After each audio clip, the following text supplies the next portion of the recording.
अनंत सुख सम्राट आदि सदगुरु सर्व आत्माओं के सदगुरु सर्व सृष्टि के सदगुरु सदगुरु सुखराम जी महाराज उनके हो धन्य। महाराज की असीम कृपा हम सब भाई बहनों पर बरस रही है। संसार की डोर जोड़ रहा है और विशेष कृपा से हम सब भाई बहनों को नियमित रूप से सत्संग, सिमरन, सेवा और ज्ञान चर्चा का प्लेटफॉर्म मिल रहा है। ये बहुत बड़ी बात है। भाग्यशाली भाई बहन इस सत्संग का लाभ ले सकते हैं। बाकी कहते हैं कई बार पड़ोस में रहते हुए भी सत्संग का लाभ नहीं ले सकते। सबका अपना अपना भाग्य रहता है। जो रात और दिन सत्संग से जुड़े रहते हैं, सिमरन से जुड़े रहते हैं, सेवा से जुड़े रहते हैं, ज्ञान चर्चा से जुड़े रहते हैं, वो भाग्यशाली नहीं, परम भाग्यशाली होते हैं। तो इसे अपना तात्या का समाज चल रहा है और तात्या ने जब महाराज को पहली बार देखा, अचंभित रह गया, देखते ही रह गया और कहा वो महाराज आप 24 घंटे ऐसी भारी समाधि में रहते हो। वो कौन से देश की समाधि है, कौन से लोग की समाधि है, वहाँ का कैसा सुख है, कैसा लील विलास है। तो परम दयाल सद्गुरु सुखराम जी महाराज ने सब खुलासा करके बताया वे तात्या सुख तो मालूम कुछ नहीं, क्या कहूँ कैसा हो, पर आनंद सुख वैकुंठ का दिल नहीं मानता कि वैकुंठ का जो सुख है वो मेरा दिल नहीं मानता है। ऐसी भारी कृपा उस सत्ता समाधि के उस ऐसा उस देश का सुख है। राम राम साहब, ऐसा उस देश का सुख है। तो उस अमरलोक के सुखों के सामने, अमरलोक के सुखों के सामने वैकुंठ के सुख भी फीके नजर आते। लेकिन इस संसार को ऐसे सुखों की जानकारी नहीं होने के कारण, ऐसे महापुरुषों का शरणा नहीं मिलने के कारण, ऐसे सत्संग नहीं मिलने के कारण, निज नाम का भेद नहीं मिलने के कारण अज्ञानी जगत मायावी जगत की करनी कर्म होम जी जाप में लगी रहती है और उसी को प्रधानता देती है और उसी को बड़ा मानती है, क्योंकि उनकी समझ ऐसी, उनकी भी कोई गलती नहीं है कि उनको आज तक ज्ञान ऐसा ही मिला है तो बेचारे और क्या कर सकते हैं। जैसा ज्ञान मिलेगा वैसे ही काम करेंगे। आज हम सब भाई बहन अपना आप को परम भाग्यशाली भाई बहन क्यों कहते हैं? क्योंकि आज हमें ऐसे महापुरुषों का ध्यान मिला है जो हम काल को जीत कर ससुर राम जी के देश में पहुंचे। जब तात्या को ऐसी बात महाराज ने समझाई, अपने समाधि सुख के बारे में बखान किया, तब उसके समझ में आया और उसने भी माना कि वास्तव में कोई छोटी के छोटी साहिब संजन है। तो फिर आगे अपना विषय इससे पहले 4 या 5 सत्संग ले चुके हैं। तो परम दयाल सद्गुरु सुखराम जी महाराज तात्या को समझा रहे, तात्या अगर जो ससुर परमात्मा के जो अनविवाहित वचन हैं और उन अनविवाहित वचनों को कोई हृदय में धारण कर लेता है, अंदर में धारण कर लेता है, और इस सद्गुरु पद को स्वीकार कर लेता है और अन्य आन उपासनाओं को छोड़ देता है, तो उसका क्या गुण है वो भी साखी हमने ले ली थी, लेकिन फिर भी दोहराते हुए अपना आगे बढ़ते हैं कि ओ सुन सुन नर ज्ञान वेद हीरगे तिर कर है, सब सुर गुण विद छाड़ शीस सतगरु पद दर है, वे 84 माय हंस कबो नहीं जावे, ना देवत के लोक सुरग में नाय रहावे, सुख राम कहे सुनता तिया, वे नर नर ही होई, खंड ब्रह्मंड पिंड सोज के लेत समाधि जोड़ी, के सुरगुण की सभी विधि त्याग कर। सुरगुण की सभी विधि का मतलब आकार की पूजा पाठ। आकार की पूजा पाठ का मतलब मूर्ति पूजा। उन सबको छोड़कर त्याग कर मनुष्य समाधि देश का ज्ञान सुनता और सद्गुरु जी महाराज को सिर पर धारण कर लेता है और वहां पहुंचाने का भेद हृदय में स्तर करता है, वो हम समाधि देश में पहुंचता है। और क्या गुण है कि वो हंस माँ के गर्भ में कभी नहीं आता, अर्थात 84 लाख योनि में नहीं जाता, और वो हंस सर्वाधिक के कोई भी देवताओं के लोक में नहीं जाता, और नरकादिक और भूत प्रेत की योनि में कभी नहीं जाता। वो मनुष्य सदा के लिए समाधि लोक में नहीं पहुंचता, तब तक मनुष्य मनुष्य ही है। कितनी बड़ी बात ब्रह्मज्ञान सद्गुरु सुखराम ने समझा। और वेद से खंड और ब्रह्मण पिंड में पहुंचकर, खंड और ब्रह्मण पिंड में पहुंचकर खंड और ब्रह्मांड यानी स्वर्ग लोक, मृत्यु लोक, पाताल लोक, तीन ब्रह्म के 13 लोक, इन सब से परे वो ससुर के लोक में पहुंचा। लेकिन शर्त क्या की महाराज ने कि कोई भी भाई बहन अगर उस परमात्मा के देश की प्राप्ति करना चाहता है, ससुर राम जी के देश में पहुंचना चाहता है, तो उसकी शर्त क्या है कि वो सुन सुन नर ज्ञान वेद हृदय स्थिर करे। ये बड़ी बात पहली कि वो सुन सुन नर ज्ञान वेद हृदय स्थिर करे राम। तो पहली शर्त यही रखी महाराज ने, अरे तातिया अगर तुझे ससुर राम जी के देश में जाना है, अर्थात परमात्मा के देश की प्राप्ति करनी है, तो पहली शर्त क्या है कि ओ सुन सुन नर ज्ञान वेद हृदय स्थिर करे। कि इस ज्ञान को पहले वो सुनता है कि ओ सुन सुन नर ज्ञान, ऐसे सत्संग में बैठता है और इस ज्ञान को हृदय में धारण करता है और वेद को समझता है। और फिर दूसरी बात क्या, सबसे पहले कि अगर कोई भी भाई बहन इस ज्ञान को सुनेगा, समझेगा, ये मेरा बच्चा लोग बीच में एक तरफ बैठा, बीच में जगह है, प्रणाम करने के बीच में जगह है ना, एक नीचे करा नीचे मुंडा करा। तो वो सुन सुन नर ज्ञान वेद हृदय स्थिर कर है।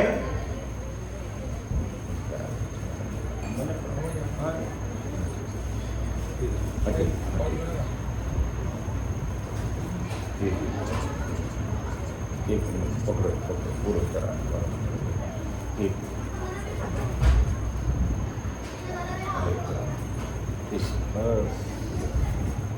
सद्गुरु सुखराम जी महाराज ने धन्य।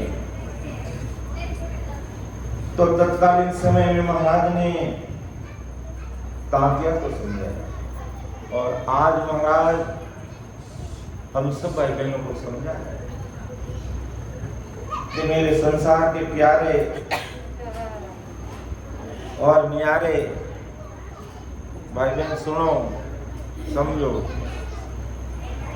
और फुल आगे बेटा, टाबरिया को हाथ लगाया था, हम आगे बेटा दो, थोड़ा और आगे आ जाओ, आगे से जाओ, आगे बैठ जाओ, थोड़ा सो भाई आगे चल जाओ, सो भाई थोड़ा आगे चल जाओ, और आगे चल जगह पड़ी, बहुत बड़ी जगह पड़ी, आगे आ जाओ, थोड़ा आगे आ जाओ, और आ जाओ, आराम से बैठो, आराम से बैठो। आओ राम राम जी, राम राम सा, राम राम सा, आराम बैठ जाओ। देखो देखो पंखो नीचे ना अकेला टाबरिया लागे लग नहीं, आराम से बैठो नीचे, आराम से बैठो। तो परम दयाल सतगुरु सुखराम जी महाराज उस समय तांत्या को समझाया तत्कालीन समय में, और आज महाराज हम सब भाई बहनों को समझा रहे। उस समय महाराज ने तांत्या को कहा, तांत्या अगर वास्तव में जो तुम मुझे पूछा है कि आप कौन से देश की समाधि का सुख ले रहे हो, कैसा वहां का सुख है, कैसा वहां का लील विलास है, और वाकई जो उस देश का सुख लेना चाहता है, उस समाधि का सुख लेना चाहता है, तो मेरी बात को अच्छी तरह से सुन कि कौन उस देश की समाधि का सुख ले सकता है, कौन उस सुखों के सागर में जाकर के मिल सकता है, कौन अवगुण से मुक्ति पा सकता है। तो सबसे पहले जो सस्वरूप परमात्मा के जो अणव्यवहारिक वचन हैं, उन वायु वचनों को सुनना पड़ेगा, समझना पड़ेगा, और फिर इस वेद को हृदय में धारण करना पड़ेगा। ये बड़ी बात है। आम लोगों की तरह ज्ञान सुन लेते हैं और वेद को समझने का प्रयास नहीं करते हैं, तब तक काम बनता है।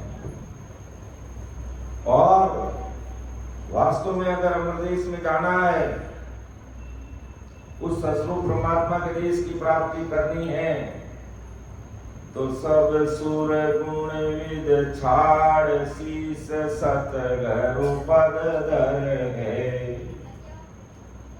ये दूसरी बात है। पहली बात, महाराज के अनमेय वायु वचनों को सुनना पड़ेगा, समझना पड़ेगा, हृदय में धारण करना पड़ेगा। और दूसरी बात, सब सुरगुण विद छाड़ शीस सतगुरु पद धर है।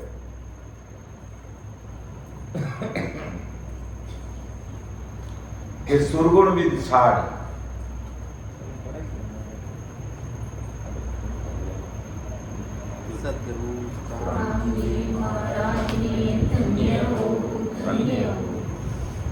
वैसे कोई मान सम्मान की कोई जरूरत नहीं है, हम सब भाई बहन बराबर हैं। ठीक है, मैं आगे बैठ के बोल रहा हूँ, इसका मतलब कोई मैं बड़ा नहीं हूँ, अपन सब भाई बहन बराबर हैं, और हम सब इस संसार में तिरने के लिए आए।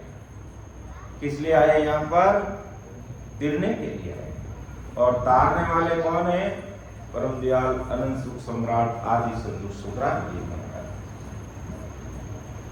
तो परम दयाल सद्गुरु सुखराम जी महाराज आज हम सब भाई बहनों को समझा, क्या समझा रहे हैं कि वास्तव में हमें अगर उस देश की प्राप्ति करनी है, परमात्मा के देश की प्राप्ति करनी है, सतगुरु राम जी के देश में जाना है, तो सब सुरगुण विद छाड़ शीस सद्गुरु पद है। ये बड़ी बात है।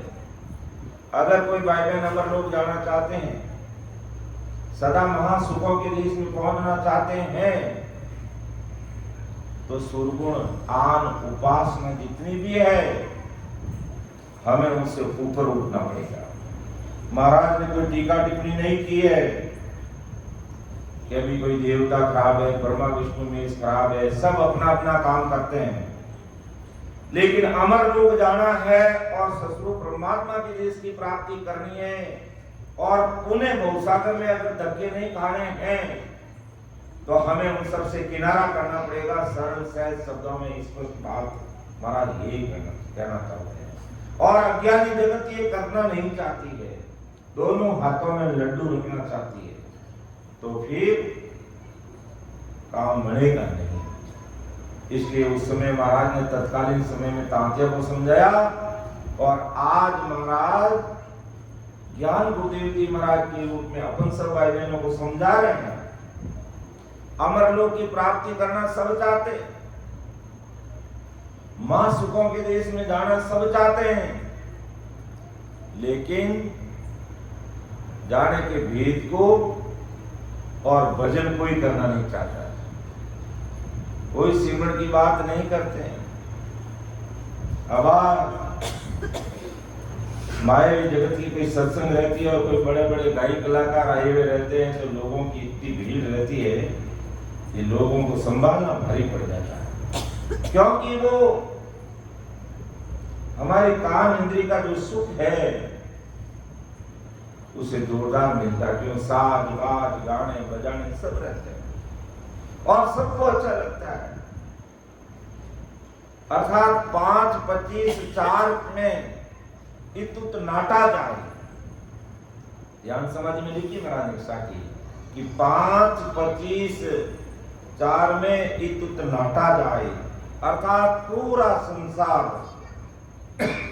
इन 5 विषयों में, 25 प्रकृति में, मन बुद्धि अहंकार में भरा पड़ा है, और सबको वो चीजें अच्छी लगती है और सभी उसी में लगे हुए हैं। कोई बिरले जन है जो इनसे ऊपर उठ करके केवल केवल सत्संग, सिमरन, सेवा और ज्ञान चर्चा की बात कर। तो परम दयाल सद्गुरु सुखराम जी महाराज उस समय तात्या और आज हमें समझा रहे हैं कि अगर तात्या मेरी 2 बातों पर अगर तू ध्यान दे देगा तो तेरा जीवन सुधर जाएगा, अमरदेश की प्राप्ति कर लेगा। पहले तो मेरे जो सस्वरूप परमात्मा के अणवे भाई वचन उनको सुन ले, समझ ले और हृदय में धारण कर ले, पहली बात। और दूसरी, तू पतंजलि योग का साधन करता है, पूर्ण काल तक इस समाधि में तू लीन है, उनको छोड़ और शीश सदगुरु पद कर। सदगुरु जी महाराज के पद को तेरे सिर में स्वीकार कर ले। इसको ये 2 चीजें तुमने मान ली, तेरा कार्य हो जाएगा। और जो तू मुझे पूछ रहा है कि करो समाधि देश में क्या सुख लील विलास, कहता त्यो गुरुदेव जी कौन देश कौन वास। ये जो तुमने मेरे सामने प्रश्न किया है कि हो महाराज कौ समाधि देश में क्या सुख लील विलास, कहता त्यो गुरुदेव जी कौन लोक कौन वास। तो वो जो तू मुझे पूछ रहा, मैं जिस सुख में गर्क हूं और 24 घंटे उसका ले रहा हूं, वो सुख तुझे मिले नहीं जाएगा। तो ये तो बात रही तत्कालीन समय, तात्या के समय की महाराज सशरीर मौजूद थे। तो आज महाराज हम सब भाई बहनों को कह रहे हैं कि वास्तव में तुम ऐसी सदा समाधि में जाना चाहते हो, समर्देश से सुख लेना चाहते हो, सदा सदा के लिए ससुर परमात्मा के देश की प्राप्ति करना चाहते हो, तो 2 बातों को तुम अगर आज भी धारण कर लोगे, वही सदा परम दयाल अनंत सुख सम्राट सद्गुरु सुखराम जी महाराज की सदा काम करेगी। और आज भी वो निंदा की सदा इस कलयुग में विद्यमान है, परम दयाल अनंत सुख सम्राट आदि सद्गुरु सुखराम जी महाराज के नाम से। तो महाराज यही कह रहे हैं कि आज हमें अगर देश की प्राप्ति करनी है तो वो सुन नर ज्ञान, इस ज्ञान को सुनना और समझ करके वेद हृदय थिर कर है, इस वेद को हृदय में धारण करना। बस पहली बात। फिर दूसरी बात, सब सुरगुण विद छाड़ शीश सदगुरु पद कर। फिर सुरगुण आन उपासना, जितने तुम लगे हो आकार की पूजा पाठ में, उनसे तुम्हें ऊपर उठना पड़ेगा, अर्थात उनसे किनारा करना पड़ेगा अगर अमरलोक जाना है तो। और नहीं तो फिर गाड़ी वाले बैल की तरह हमेशा घूमते रहो, फिर बार बार गौसागर में आना, गौसागर के धक्के खाना, दुख भोगना, आना जाना लगा रहेगा, मिटने वाला नहीं है। अगर महाराज के ऐसे अणवे भाई वचनों को सुनकर, दो बातों को काम से सुनकर हृदय में धारण करके, अगर इन अणवे भाई वचनों पर कोई भाई बहन अगर खरा उतर जाएगा तो महाराज ने कहा उसका परिणाम क्या मिलेगा, रिजल्ट क्या मिलेगा, वो भी महाराज ने बता दिया कि वे 84 माये हंस कबो नहीं जावे, ना देवत के लोक सुरग में नाय रहावे। सुख राम कहे सुनता दिया, हे नर नर ही होई, खंड ब्रह्मंड पिंड सोज के लेत समाधि जोई। अगर महाराज के ज्ञान को सुनकर हृदय में धारण कर लेते हैं, वेद विधि से भजन में लग जाते हैं और अन्य आन उपासनाओं से किनारा कर लेते हैं, तो महाराज फरमाते हैं कि वे जीव कभी 84 में नहीं जाएंगे। ये पहली बात। फिर ना देवत के लोग, ना देवताओं के लोग में जाएंगे और स्वर्ग में ना वो स्वर्ग में रहेंगे। सुखराम के सुन तांतिया वे नर नर ही हो, वे मनुष्य शरीर ही धारण करें। अगर भजन करने में थोड़ी कमी रहेगी और शरीर छोड़ दिया है तो महाराज फरमाते हैं पुनः पुनः मानुतन ही मिलेगा और वो भजन करके राम जी के देश में जाएंगे और वापिस मनुष्य शरीर धारण करके खंड ब्रह्मांड पिंड सोज के लेत समाधि जोई, अर्थात इस पिंड में खंड और ब्रह्मांड की सोच न करके वो समाधि में पहुंचेंगे, अर्थात वो स्वरूप परमात्मा के देश में पहुंचेंगे। लेकिन तब ये दो शर्तें हैं, उसको स्वीकार करेंगे तो काम बन जाएगा। आज भी अगर कोई भाईवान सोचता है मन में कि मुझे सदा सदा के लिए ऐसे जो महासुख है उन सुखों के देश में जाना है, तो सहज और सरल मार्ग है, प्रेम प्रीति के साथ में सतगुरु साहिब की आज्ञा को सर्वोपरि मान करके भेद विधि से भजन में लगेंगे तो आप भी अपन भी इस सभा में बैठे सो भाई बहन कोई भी उस देश की प्राप्ति कर सकता है। लेकिन महाराज की आज्ञा को स्वीकार करना पड़ेगा। और आज्ञा क्या है कि सिमरो बेग विलंब नहीं कीजे, सतगुरु आज्ञा कीनी, सांसो सांस रटो आरस नाम, राम भजन को धीमी। ये महाराज की अमर आज्ञा है कि सिमरो बेग विलंब नहीं कीजिए, सदगुरु आज्ञा कीनी, सांसो सांस रटो आरसना, राम भजन को धी। ये तो महाराज की आज्ञा। और फिर ये विधि बता दी कि सांस हो सांस कहे करी नाम फिरे रसना मुख में दिल राखी। अपन 1 घंटे की बात करते हैं, 2 घंटे की बात करते हैं, कोई 3 घंटे की बात करते हैं, कोई 2 दिन भजन की बात करते हैं, लेकिन महाराज ने तो कहा कि 24 घंटे ये रचना चलती रहनी चाहिए। और धीरज ध्यान अडोल न डोले, आसन मार उकाऊ जाति, सीना तान करके बैठना, कि नाल समीसन राखत नहीं, गर्दन को झुका करके नहीं, मोड़त अंगन बंदत बाकी। जब भजन में बैठ जाते हैं तो बिल्कुल तरीके से बैठना। ठीक है, सीनियर सिटीजन है, तकलीफ है, कोई शरीर में कोई व्याधि है तो बात अलग है, बाकी बैठने का भी एक तरीका है। व्यवस्थित तरीके से अगर तुम बैठेंगे तो अति शीघ्र हमें सफलता मिलेगी। आती जाती सांस में सिमरण करेंगे तो उस ब्रह्म बैराट से आकर के स्तन बैराट में वो नयन से निजनाम की शता कुदरत का इस में प्रकट होगी और उसी से हमारा काम बनेगा। और जब तक वो चीज नहीं आएगी तब तक काम होने वाला नहीं है। तो परम दयाल सदगुरु सुखराम जी महाराज आज हमें यही बात समझा रहे हैं कि भाई मेरे देश में चलने के लिए कोई भी भाई बहन इस धरा धरती पर उस सतरूप साहिब के जो अणवे भाई वचन है उनको सुनकर समझकर हृदय में धारण करके अन्य आन उपासनाओं से ऊपर उठ करके कोई भजन में लग जाता है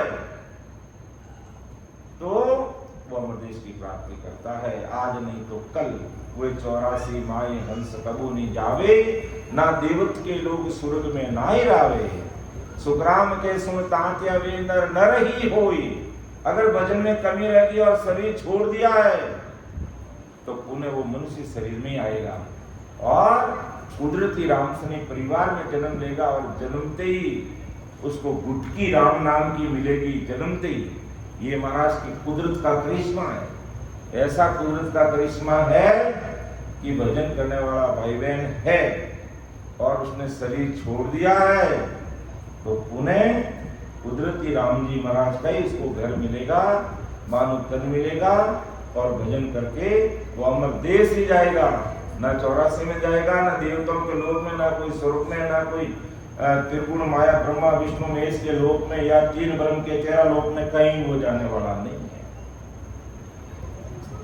अब महाराज अगली साथी में और क्या समझा रहे हैं कि तत्रूपी गुरुदेव परक सरणे वे आवे। राम राम ओ पद सिमर घटनाव जगावे। उलट पिछम के घाट मेरे एक सो फोड़े। गण मंडल को छेद आन तिर कुटे मन जोड़े। सुख राम कहे सुनता तिया ब्रह्म लोक वे जाई। बजर पौड़ छन बोल के दस गया तामाई। अब महाराज क्या समझा रहे हैं कि तत् रूपी गुरुदेव परक शरणे व्यावे। तत् तत् का मतलब वो निज नाम जिनके पास में है, ऐसे गुरुदेव का वो शरणा लेता है। क्यों संसार में और भी तत्व है, जैसे होनकाल तक का तत्व मिल गया तो वो होनकाल तक पहुंचेगा। नैकर्मी होने का तत्व मिल गया तो वो सिद्ध लोग सिद्ध शिला तक पहुंचेगा। और नहंच निज नाम रूपी तत्व मिल गया तो वो अमर देश की प्राप्ति करेगा। इसलिए तत्व में भी फर्क रह जाता है। बड़ी सोच और समझ की बात महाराज उस समय तांते को समझाई और आज महाराज हमें समझा रहे कि तत्व रूपी गुरुदेव पर शरणे में आवे, कि जिनके पास में वो तत्व निज नाम रूपी तत्व है और उनकी शरणागति में आते हैं और शब्द भेद की बात पूछते हैं और शब्द का भेद लेकर भजन में लग जाते हैं। और राम राम पद सिमर घटनाव जगावे। इस राम नाम को आती जाती सांस में रटता है और ये निज नाम इस घट में प्रकट हो जाता है तो क्या रिजल्ट मिलेगा उसका? उलट पिछम के घाट में 21 फोड़े। ओ उलट पिछम के घाट अर्थात पूर्व के 6 कोणों का अनुभव करता हुआ पिछम के रास्ते में, यानी पिछम का मार्ग खोल करके मैल 21 फोड़े, यानी 21 मैल यानी 21 युगों को पार करके वो अमर देश की तरफ आगे बढ़ेगा। और पिछम का मार्ग खुला कि नहीं खुला ये कैसे संभव हो, इसकी परीक्षा कैसे करेंगे? जब भेद विधि से महाराज को अरदास करते हुए ऊंडी गहरी सांस में प्रेम प्रीत के साथ में जब भजन करेंगे और जब पाताल लोक को पार करेंगे तब वो पिछम का मार्ग खुलेगा। पिछम का मार्ग जब खुला तो महाराज ने एक साखी में इसका प्रमाण फरमाया कि जहां हम धोती पैरता रही किनारी तान। सुन सिख तू सुख राम के शब्द लखाया मौन। अर्थात महाराज के समय अधिकतर भाई धोती पहनते, महाराज खुद धोती पहनते। तो पीछम का अनुभव की बात देखिए कि जब हम धोती पहनता रही किनारे तान, धोती की किनार का इस कमर में दर्द। तो पीछम जो हमारी रीढ़ की जो हड्डी है, उस रीढ़ की हड्डी में नीचे की जो 6-7 गांठें करीब करीब, और उससे ऊपर वहां पर महाराज के जहां धोती बांधते हैं, जहां हम धोती पहनता रही किनारी तान, सुन शिष्य तू सुखराम के शब्द लकाया मार। तो वहां शब्द लकाया यानी वहां बंकनाल यानी पीछम का मार्ग खुला।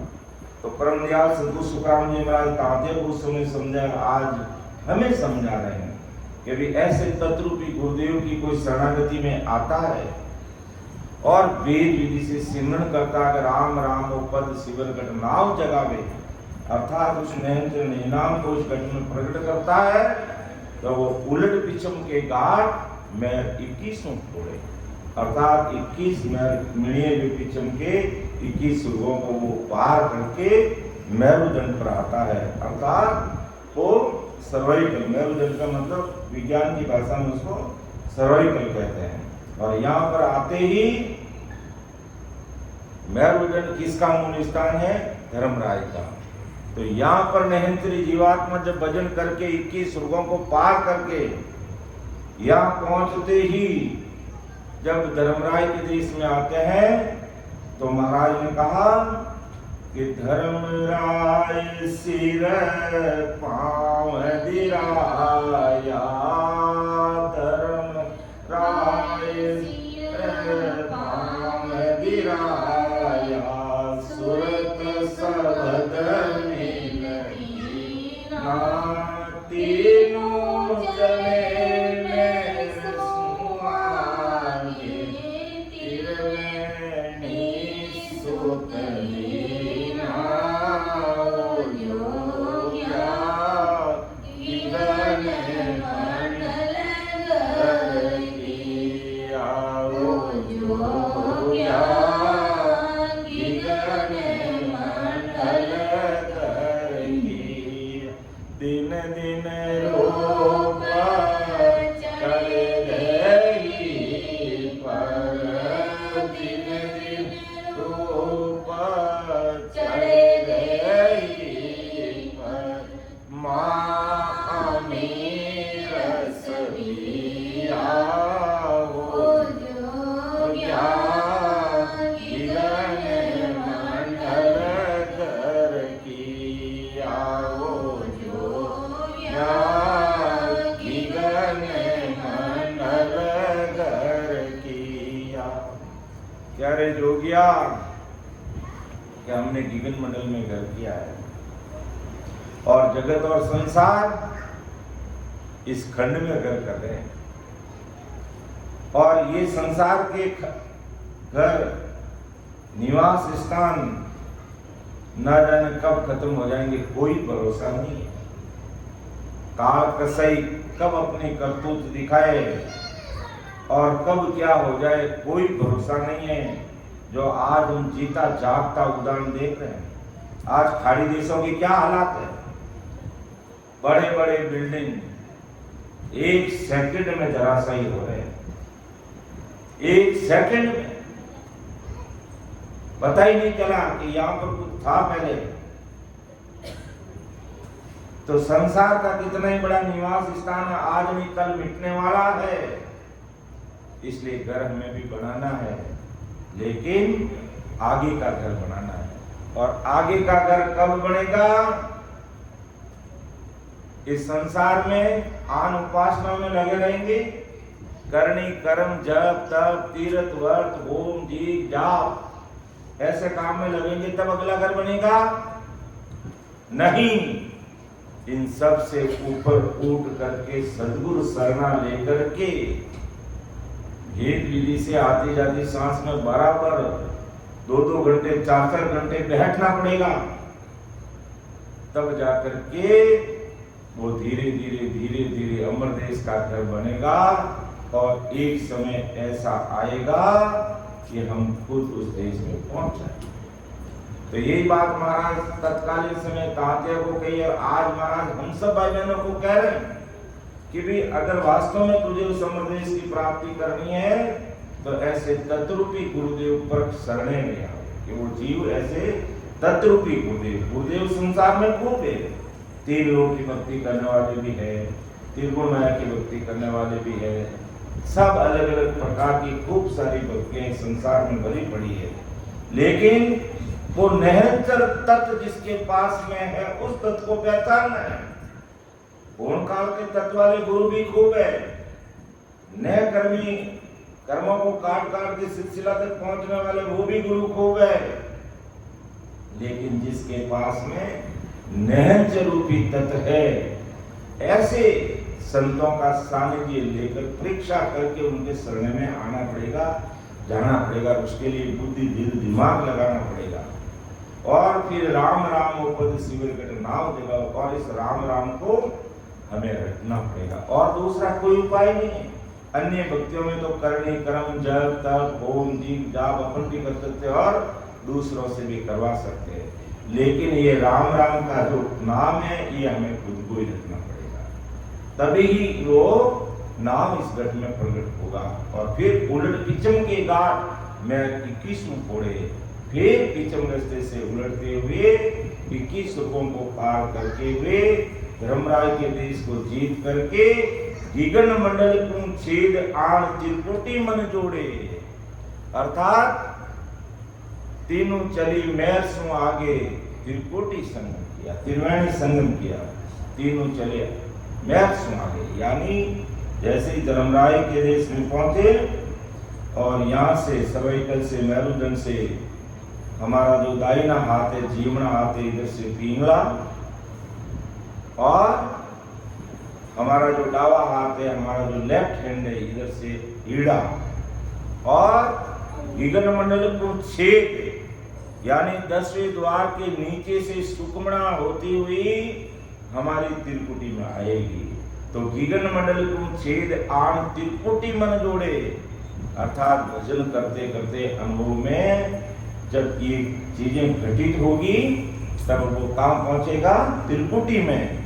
सुखराम के सुनतात्या ब्रह्मलोक में जाए कि वे ब्रह्मलोक में जाएंगे, वे ससुर राम जी के देश में जाएंगे। और बजर पौड़ जन खोल के 10 गया तम, बजर पौड़ का मतलब उस 10वें दरवाजे को खोल करके अर्थात सिद्ध शिला को फोड़ करके वे उस देश में 10 गए यानी उससे पार हो गए। लेकिन सत्य क्या कि ऐसे तत्रूपी संतों का, ऐसे सतगुरु जी महाराज जो सिमरशाली जो आज अनंत जीवों का उद्धार करने के लिए इस कलयुग की धरा धरती पर, इस हिंदुस्तान की धरा धरती पर प्रकट हुए, ऐसे महापुरुषों के अनुभव भाई घटनों को सुनकर समझकर वेद विधि से भजन करने पर ये सारी रीत पाठ जो महाराज ने उस समय तांत्या को समझाई, ये सारी की सारी चीजें हमारे घट में घटित होगी, तब हम उस देश में पहुंचेंगे, तब हमारे आवागमन से मुक्ति होगी। फिर हम लोग 84 में नहीं जाएंगे, ना कोई देवताओं के लोक में, ना कहीं स्वर्ग में जाएंगे। और भजन में कसर रही तो वापिस मनुष्य शरीर में आएंगे कि वे नर नर ही हो। सुखराम के सुनतांत्या वे नर नर ही हो। और खंड ब्रह्मांड पिंड सोच के लेत समाधि जो वापिस मनुष्य शरीर मिलेगा तो इस पिंड में खंड और ब्रह्मांड की खोजना करके वो उस राम जी के देश में पहुंचेंगे। तो तत्रूपी गुरुदेव परक शरण वे आवे, राम राम ओ पद सिमर घटनाय जगावे। उलट पिछम के घाट में एक सो फोड़े, गगन मंडल को छेद आण त्रिपुटी मन जोड़े। सुख राम कहे सुन तात्या, ब्रह्मलोक वे जाई। बजर पौड़ जन दस गया तामाई। तो अब ऐसे महाराज के 92 वचनों को सुनकर के हमें विचार करना है, चिंतन करना है, मनन करना है कि राम जी ने हमें किस लिए संसार में भेजा है कि भी जैसे कैसे इस जीवात्मा का कार्य हो जाए, ये आवागमन से मुक्ति पाए, गाने वाले बैल की तरह नहीं घूमे। और उसके लिए हमें कौन से ज्ञान की जरूरत है, कौन से महापुरुषों के 92 वचनों की जरूरत है, और आज हम कौन से ज्ञान में लगे हुए, इस पर हमें जरूर चिंतन मनन करना चाहिए। क्योंकि मानव तन एक बार हारने के बाद, कम से कम एक बार हमें मनुष्य शरीर मिला और अपन हार गए ऐसे ही मायावी जगत की बातों में, मायावी भक्तियों में, मायावी कामों में, दुनियादारी के कामों में, अगर ऐसे ही हमारी 77 करोड़ 76 लाख संसार रूपी पूंजी को अगर हमने गंवा दी है, तो फिर ये कम से कम 43 लाख और 20,000 वर्ष तक मनुष्य शरीर वापस मिलने वाला नहीं है। इसलिए बड़े विचार करना। ये जो हमारे भाई वचन हमें सुनने को मिल रहे हैं, ये किसी कोई कवि की कविता नहीं है। ये परमदयाल अनंत सुख सम्राट आदि सदगुरु सुखराम जी महाराज विक्रम संवत 1783 में इस धरा धरती पर प्रकट हुए, अवतरित हुए। उन्होंने ऐसे 92 वचनों को इस धरा धरती पर रखा। क्यों? कि सभी जीवों को परम मोक्ष की प्राप्ति करने के लिए। तो जरूर हमें ऐसे महापुरुषों के शब्दों को सुनकर मन में विचार करना है कि हम किस काम के लिए संसार में आए और आज हम किस काम में उलझ गए, अटक गए, लटक गए, भटक गए। अब तात्या महाराज से आगे प्रश्न पूछ रहा है और अलग क्या कह रहा है कि संत समाधि जाय के पाछा आवे काई, ब्रह्म सुख में ग्रत हुआ तो क्या सुख तो जुग माई, तो क्या सुख तो जुग माई, भेद या को मुझ दीजिए, बर में हमारा भांग ब्रह्म के शरण लीजिए, कहता त्यो गुरुदेव जी, ओ भरम है सब माई, संत समाधि जाय के पाछा आवे काई। अर्थात तत्कालीन समय में महाराज को तात्या ने पूछा कि वो महाराज, आपकी समाधि का देश का इतना भारी सुख है, तो संत समाधि जाय के पाछा आवे का, कि वो समाधि देश में गर्क होने के बाद वापिस इस संसार में क्यों आते हैं। ब्रह्म सुख में गर्क हुआ, अगर उस ब्रह्म लोक के ससुर राम जी के देश के सुखों में अगर वो गर्क हो गए तो क्या सुख तो जग में आए, तो फिर वापिस जग का संसार में क्या सुख लेने के लिए आए, वापिस क्यों आते उस ब्रह्म सुख में गर्क होने के बाद। तो क्या सुख तो जग में आए, भेद यहाँ को मुझे दीजिए, ये भेद मुझे बताइए, समझाइए। ब्रह्म हमारा भांग ब्रह्म के शरणे लीजिए, ये मेरा मन का जो ब्रह्म है, ये संचय है, आप इसको मेट करके आप मुझे ब्रह्म के शरण लीजिए, ससुर राम जी के शरण लीजिए। मुझे भी ऐसा भाव उस तांते का था, क्योंकि तांते ने शुरुआत में तो गुरु महाराज को गुरु नहीं माना, लेकिन कहते हैं अंतर आत्मा स्वीकार कर लेती है, अंतर आत्मा स्वीकार कर लेती है। और जब इतने बड़े भौतारी महापुरुष संजन होते हैं तो उनकी निजमय हो जाती है। जैसे तांतिया जब पहली बार पूछी के कहो समाधि देश में क्या सुख लील विलास, कहता त्यो गुरुदेव जी कौन लोक गुण बास। अब शरीर से महाराज को गुरुदेव स्वीकार नहीं किया, लेकिन अंतर आत्मा से निकल गया कि क्या ताते हो गुरुदेव जी कौन लोगों को नवाज। जब अंतर आत्मा से शब्द निकल गए अंदर से, महाराज ने उनको स्वीकार कर लिया और अति प्रसन्नता हुई महाराज को। तब अपन कहते हैं केवट में भी तू नहीं जानता लेकिन तेरी आत्मा जानती। और ये कि ये बात राजा चंदूलाल के साथ में हुई। राजा चंदूलाल भी पूछ लिया आप 7 बाजू था के वेग तो कोनी। और जब महाराज ने वेग का अच्छी तरह से खुलासा करके समझाया, गुरु तो वो भी स्वीकार नहीं किया शुरुआत में, गुरु तो स्वीकार नहीं किया, लेकिन अंदर से शब्द निकल गए। और क्या निकले कि बार बार विनती करूं सांबर जो गुरुदेव, परम धाम किम जावसी जगे बताओ भे। जब महाराज के वेश के बारे में पूछा और महाराज ने वेश का खुलासा कर दिया कि तेरी आंखें बाहर के वेश को देख करके भ्रमित हो रही है और मेरे बाहर का कोई वेश नहीं है, मेरा अंदर का वेश है। जब महाराज ने अंदर के वेश की बात कही तो उसकी अंतर आत्मा ने, किसकी अंतर आत्मा ने? राजा चंदूलाल की अंतर आत्मा ने स्वीकार कर लिया। क्या स्वीकार कर लिया? कि बार बार विनती करूं सांबर जो गुरुदेव, परम धाम किम जावसी जगे बताओ देव। अब अंतर आत्मा, क्योंकि ऐसे जो महापुरुष होते हैं कुदरती हमारा हृदय स्वीकार कर लेता है।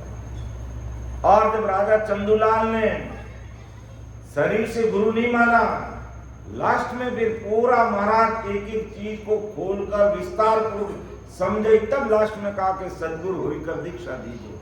लेकिन अंतर आत्मा से पुकार शुरुआत में निकल गई तो महाराज ने कहा है तो कोई रुद्रवंती आत्मा है, क्यों आत्मा को परमात्मा में मिलाना है, आत्मा का कार्य करना, कोई शरीर का कार्य थोड़ी करना है।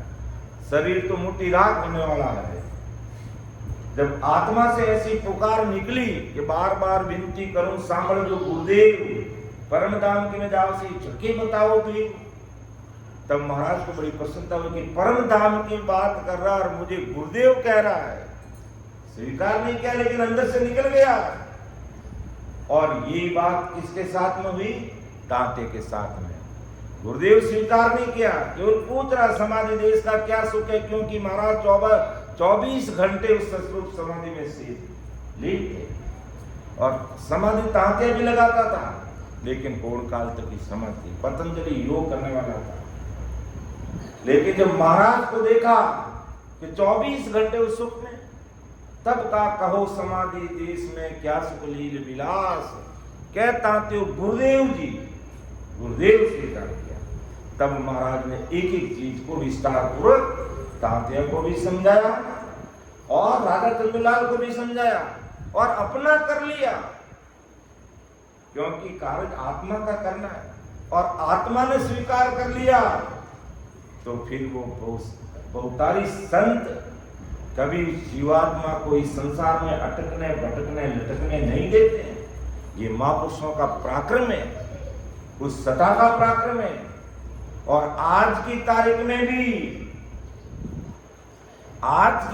में भी कोई महाराज के अणविवाहिक वचनों पर खरा उतर जाता है और इन अणविवाहिक वचनों को स्वीकार कर लेता है और अन्य आन उपासनाओं से ऊपर उठ करके वो भक्ति में लग जाता है, तो आज भी महाराज की वो कृपा पहुंच और हो रही हजारों भाई बहन उस देश की प्राप्ति कर रहे हैं। एक नहीं हजारों भाई बहन जा रहे हैं, महाराज की मौजूदगी में भी गए और आज भी वो जीव जा रहे हैं राम। और आगे भी वो जीव देश में पहुंचेंगे, क्योंकि ये महाराज के अनबे भाई वचनों का पराक्रम है। लेकिन स्वीकार करने की क्षमता हमारे अंदर होनी चाहिए। जब हमने ऐसे शब्दों को समझ लिया और विश्वास कर लिया कि वास्तव में ऐसे कोई भौतारी महापुरुष संजन अनंत जीवों का उद्धार करने के लिए इस धरा धरती पर आए, महाराज तो बहुत बड़ा दिल लेकर कहे कि पूरा संसार मेरा परिवार है और सबको भवसागर से तारूंगा, आप मुझे मानो और मत मानो, मेरे कोई फर्क पड़ने वाला नहीं, लेकिन मैंने सबको मान लिया। महाराज की कितनी बड़ी सोच, कितनी बड़ी समझ, कितनी बड़ी बुद्धि थी। अपन तो उनके सामने टिक ही नहीं सकते जरा से, कि पूरे संसार को मैंने मेरा परिवार स्वीकार कर लिया और सबको अमरलोक भेजूंगा, तुम मुझे मानो मत मानो, लेकिन मैंने तुम्हें मान लिया है। अब कोई कहता है कि मैं तो भजन ही नहीं करता हूं, मैं तो हार्ड के खाता हूं, काला पानी पीता हूं, मुझे कैसे तारेंगे आप? मुझे वो भी तारना आता है। वो सब कल कीमत है महाराज के पास में, और सबको भवसागर से पार लगाएंगे।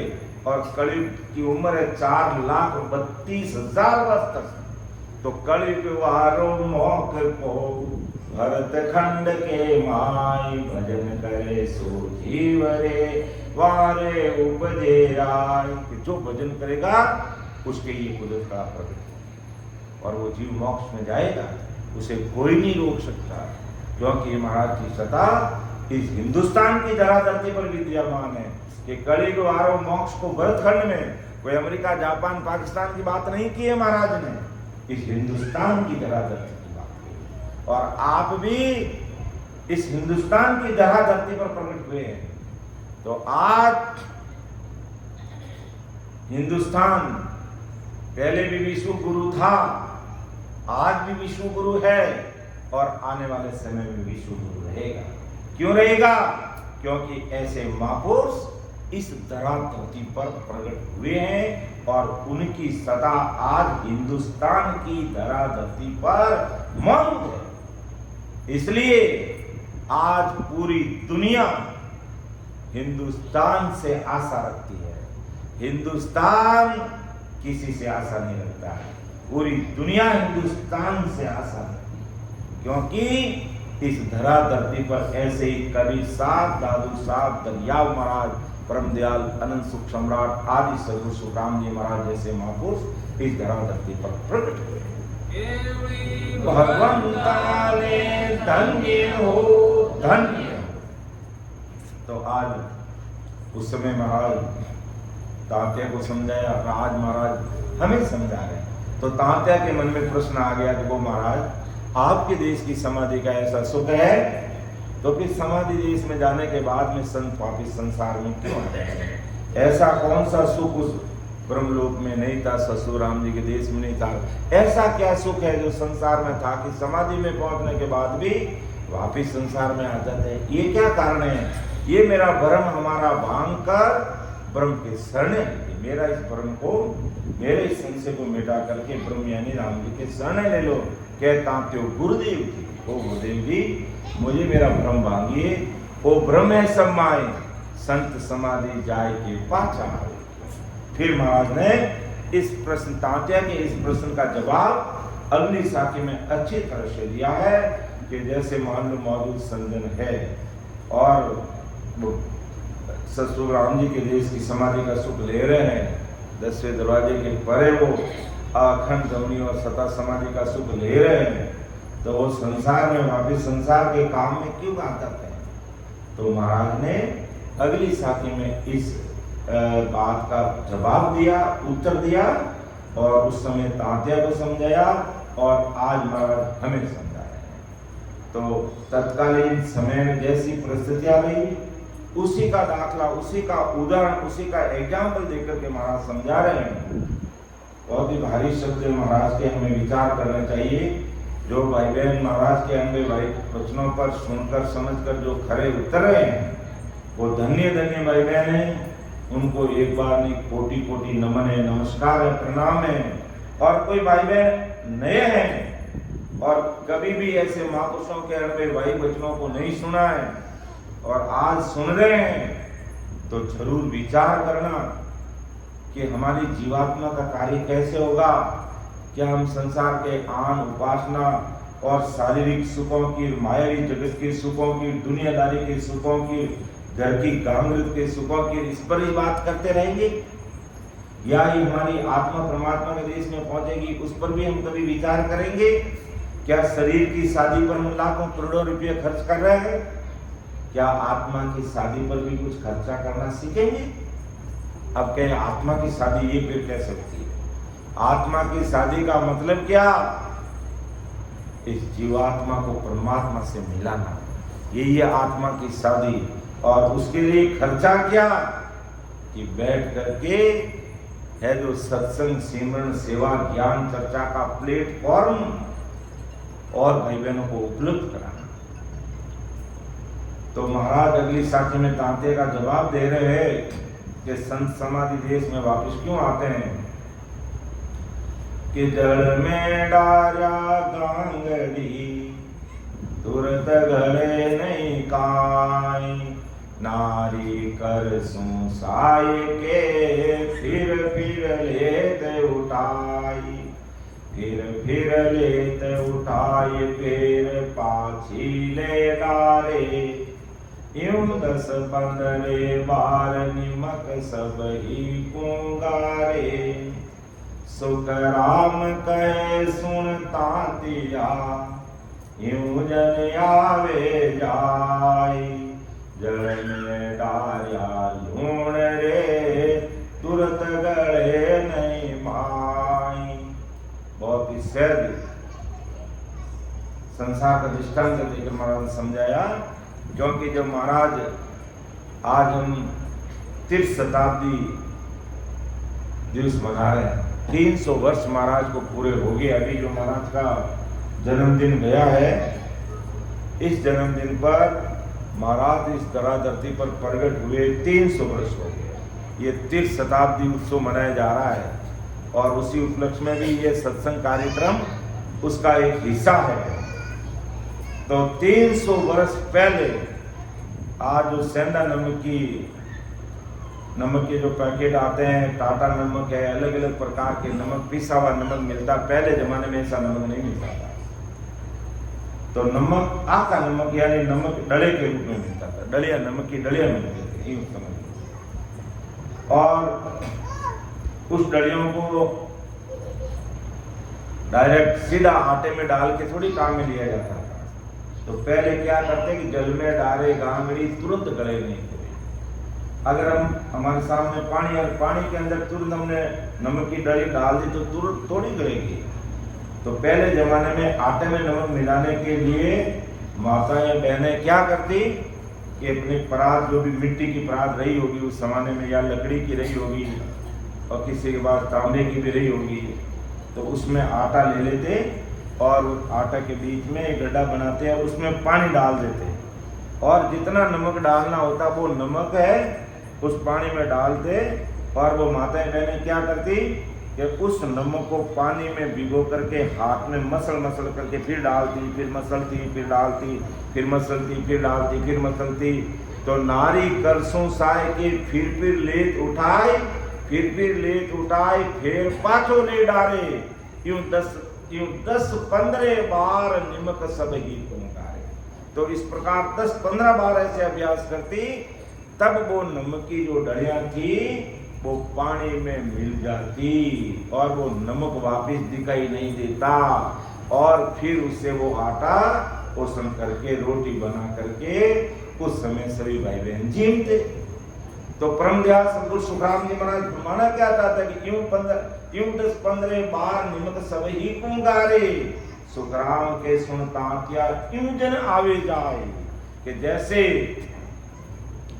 अब मान लो कोई भी संजन महाराज की कृपा हो गई और जोरा और प्रेम प्रीत के साथ में आज भी कोई भाई बहन भक्ति में भजन करने के लिए बैठ जाता है और वो वीर व्याकुलता आ जाती है और भेद विधि से बराबर भजन करता है, तो वारे कवणों का छेदन करते हुए इस शिला को फोड़ के वो 10 दरवाजे के परे हो जाता है। और आज भी ऐसा सुख भाई बहन ढेर है, क्योंकि महाराज की ये सता आज भी काम करे। जो 300 साल पहले काम करती थी वही सता महाराज की आज काम कर रही है। तो तात्या का प्रश्न था कि समाधि देश में पहुंचने के बाद संत वापिस संसार में अपने काम में क्यों लग जाते हैं? उनको समाधि में गर्क होने के बाद में जिस प्रकार 24 घंटे महाराज को वो समाधि में लीन रहते, ऐसे क्यों नहीं रहते? तो ऐसे क्यों नहीं रहते? तो इसका उदाहरण महाराज ने दिया कि भाई जैसे नमक को गलाने के लिए उसमें माताएं बहनें उसको पानी में डुबोती, हाथ में मसलती, डुबोती, मसलती, डुबोती करते करते करते करते वो डलियां हैं जो गल करके पानी का रूप हो जाती है, फिर डली नजर नहीं आती है, फिर उस पानी से वो आटा मसल करके, आटा ओसन करके खाना रोटी बनाने की तैयारी कर लेते। तो इसी प्रकार जब महाराज की भेद विधि से, गुरु महाराज की कृपा से कोई संजन भजन करके अगर उस सदा समाधि में अगर लीन हो जाता है तो वापिस संसार में क्यों आता है? क्योंकि अपना प्रारब्ध पूरे करने के लिए आता है। कि जब तक उसके प्रारब्ध पूरे नहीं होते हैं, अगर वो महाराज की कृपा से 10वें दरबार से परे आज भी हो गया है और उस देश का वो सुख में लीन है, लेकिन अभी उसके प्रारब्ध पूरे नहीं हुए हैं, तो वो जब तक उसके प्रारब्ध पूरे नहीं होंगे तब तक वो सदा समाधि में रहता हुआ भी संसार में अपने प्रारब्ध पूरे करेगा। उस समाधि का भी सुख लेगा, अपना प्रारब्ध भी पूरा करेगा, और करते करते करते करते करते करते प्रारब्ध पूरे हो जाएंगे और 10वें दरवाजे के परे होने के बाद में क्रियामान कर्म लगेंगे नहीं और संचित कर्मों का भी खात्मा हो जाएगा। तब फिर वो वापस नहीं आएगा। जैसे नमक को मसलते मसलते मसलते मसलते वो पानी में मिलने के बाद में फिर डली हमारे हाथ में रहती है? नहीं रहती है। तो इसी प्रकार संत समाधि देश में रहते हैं, लेकिन अपने प्रारब्ध जब तक पूरे नहीं होते, अपने संचित कर्मों को पूरा का पूरा नहीं काट लेते, तब तक वो संसार में उनको काटने में लगे रहते हैं। इसलिए वो समाधि में रहते हुए भी वापिस संसार में आते जाते रहते हैं। तो संत समाधि जाय के पाछा आवे काई, ब्रह्म सुख में घरक हुआ तो क्या सुख तो जुग माई, तो क्या सुख तो जुग माई। वेद आंखों मुझ दीजिए भरम हमारा भांग ब्रह्म के शरण लीजिए। कहता जो गुरुदेव जी ओ भरम है सब माई। संत समाधि जाय के पाछा आवे काई। तो फिर महाराज ने ये नमक लूण का उदाहरण देकर के समझाया कि जब तक उसके प्रारब्ध पूरे नहीं होते हैं तब तक वो आते जाते रहते हैं। तो झड़ने डार्या गांगड़ी तुरंत घड़े नहीं काई। नारी कर सुसाय के फिर लेते उठाई। फिर लेते उठाई फिर पाछोले डारे। यूं 10-15 बार निमक सब ही पुंगारे। सुख राम कहे सुनता दिया यूं जन आवे जाई। जल में डारिया लूण रे तुरंत गड़े नहीं माई। तो ऐसे परमदयाल सद्गुरु सुखराम जी महाराज ने तत्कालीन समय में तांत्या को समझाया और आज महाराज हमें समझाया कि जब तक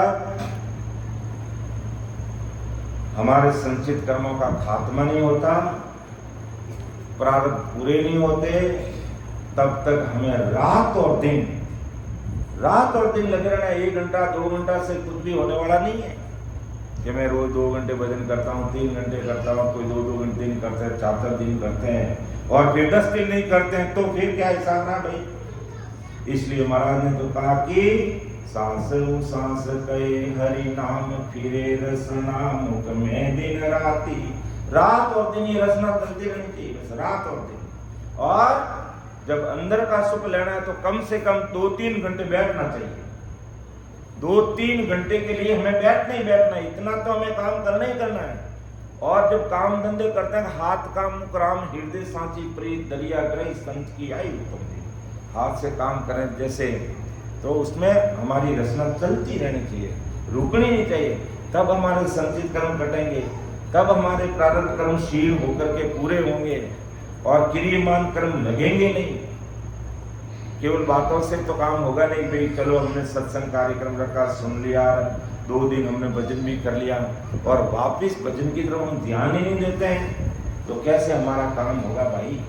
ये अमूल्य समय हमें मिला है, ये मानव तन रूपी हमें एक तरह से हीरा मिला है और मानव तन से ही हम सिमरण कर सकते हैं, मानव तन से ही हमारे संचित कर्म हम काट सकते हैं, मानव तन से ही हम अमर देश की प्राप्ति कर सकते हैं। और कोई दूसरा तन काम नहीं आता। देवता को भजन सिमरण करो तो भी उनका सिंचित नहीं होता है। इसलिए मनुष्य शरीर बड़ा अमूल्य हीरा है और वो हीरा हमें मिला हुआ है और आज हम इसका सदुपयोग नहीं किया और ऐसे ही घर की गांगरत में आने में जाने में खाने में पीने में ऐस आराम मौज मस्ती तेरी मेरी में अगर पूरा कर दिया गए काम से, बस तो ये सांसा रूपी पूंजी फिर मिलने वाली नहीं है। 21,600 सांस रोज के खर्च हो रहे हैं, अर्थात प्रति घंटे 900 सांस हमारे जा रहे हैं, तो 21,600 सांस में कम से कम 3 घंटे 2700 सांस हमें राम सिमरन में लगाना ही लगाना है। तब जाकर के हम है जो घट पर्चे की बात करेंगे, शब्द भेद की बात करेंगे, सुख विलास की बात करेंगे, और नहीं तो आधे घंटे किसी को पूछते हैं कि भाई तुम भजन कितने करते हो, आधे घंटे तक तो नाक और मुंह पे बैठने वाली जो मक्खी है ना वो भी नहीं हटती है, बार बार आके बैठती है, हटाते हैं फिर आ गई, हटाते हैं फिर आ गई, ऐसी समय निकल जाता है। इसलिए अपना जैसे ये 4 दिवसीय सत्संग कार्यक्रम चल रहा है, तो प्रातःकालीन सत्र में 8:15 से 11:15 बजे 3 घंटे प्रतिदिन सिमरन रखने का कारण ही है। सवेरे जल्दी उठ के 1 घंटा सिमरन, फिर 8:15 से 11:15 बजे 3 घंटा, फिर दोपहर की सत्संग में 1 घंटा। और तो ये कार्यक्रम रखने का कारण ही यही है, क्योंकि हम जमकर नहीं बैठेंगे तब तक अंदर की अनुभूति आएगी नहीं, अपना आप को अंदर में खोना पड़ेगा, उसके लिए हमें मर्जीवा बनना पड़ेगा।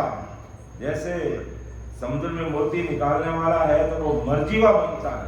मर्जीवा का मतलब जीने की आशा छोड़ देता, समुद्र में छलांग लगाने से पहले वो जीने की आशा छोड़ देता है, ना जाने क्या होगा, मोती मिलेंगे तो ले आऊंगा, और बड़े बड़े जानवरों के मुंह में चला गया तो राम राम मान लेना बस। तो वह ऐसा करके वो छलांग लगाता है और मोती मिलता लेके आ जाता है, और कहे नहीं मुझे जानवर खा जाएंगे, मुझे जानवर खा जाएंगे, पहले ही डर के बैठ गया तो क्या वो समुद्र से मोती निकाल सकता है। तो इसी प्रकार सूरवीरता के साथ में हमें बैठना पड़ेगा, एक ही आसन पर बैठना पड़ेगा, तब जाकर के हम गठभेद की बात कर सकते हैं, शब्द भेद की बात कर सकते हैं, अंदर की अनुभूति की बात कर सकते हैं। बाकी बातों से और केवल ज्ञान सुनने मात्र से काम नहीं बनेगा, ज्ञान को सुनना भी पड़ेगा, समझना भी पड़ेगा और उसके अनुसार उस पर खरा उतरना पड़ेगा, यानी प्रैक्टिकल करना पड़ेगा। प्रैक्टिकल नहीं करेंगे तब तक काम नहीं बनेगा। बस 100 बातों की बात यही है, प्रैक्टिकल नहीं किया तब तक काम बनेगा नहीं। इसलिए अगर जो भाई बहन ये चाहते हैं कि वास्तव में इन होन काल के महादुखों से अगर बाहर निकलना है और ससुर परमात्मा के देश में पहुंचना है, कि सदा सरिसी अवस्तारे अमर संता की दय, अनंत जुगाने बीचड़े रे नित नित नवला में, ऐसा सुख अगर हमें प्राप्त करना है तो 3-3 घंटे 4-4 घंटे नियमित रूप से एक आसन पर बैठना पड़ेगा। और महाराज का वो भी बंद करके कि सब सुरगुण विद छाड़, सुरगुण अनुपासना सब छोड़ करके बैठना पड़ेगा। ऐसा नहीं महाराज की शरणागति में आ गया और हमारी कुल देवी और कुल देवता आगे तो गए काम से। हमारी कुल देवी है चाहे कुल देवता है, हमारे लिए सर्वोपरि सदगुरु सुखराम जी महाराज है और कुछ भी नहीं है। अगर इतनी सूरवीरता है तो आज से ही महाराज के अनुभव वायु वचन सुनकर के काम में लग जाना, तो जो काम करने के लिए हम संसार में आए वो हमारा काम पूरा हो जाएगा। और नहीं तो समझ लो कम से कम 43,20,000 वर्ष तक हमें ये पुण्य मानुतन मिलने वाला नहीं है। ये विचार कर लेना, जरूर विचार करना। और नहीं करोगे तो फिर जब अंत समय आएगा उस समय ये महाराज के अनुभव वायु वचनों को याद करोगे कि ऐसे अनुभव वायु वचन हमें सुनने को मिले तो थे, लेकिन मेरा जैसा अज्ञानी इस पर ध्यान नहीं दिया और आज जमदूतों के हाथ दिख रहा। घोर करने की बात है। तो जब ताके ने इतनी भारी बात पूछी कि संत समाधि देश में जाए के वापिस क्यों आता है, इसका क्या कारण है, तो फिर परम दयाल सदगुरु सुखराम जी महाराज ने भी ताते वो पूछा, रे भाई तो इतनी बड़ी भारी बातें पूछने का कारण क्या है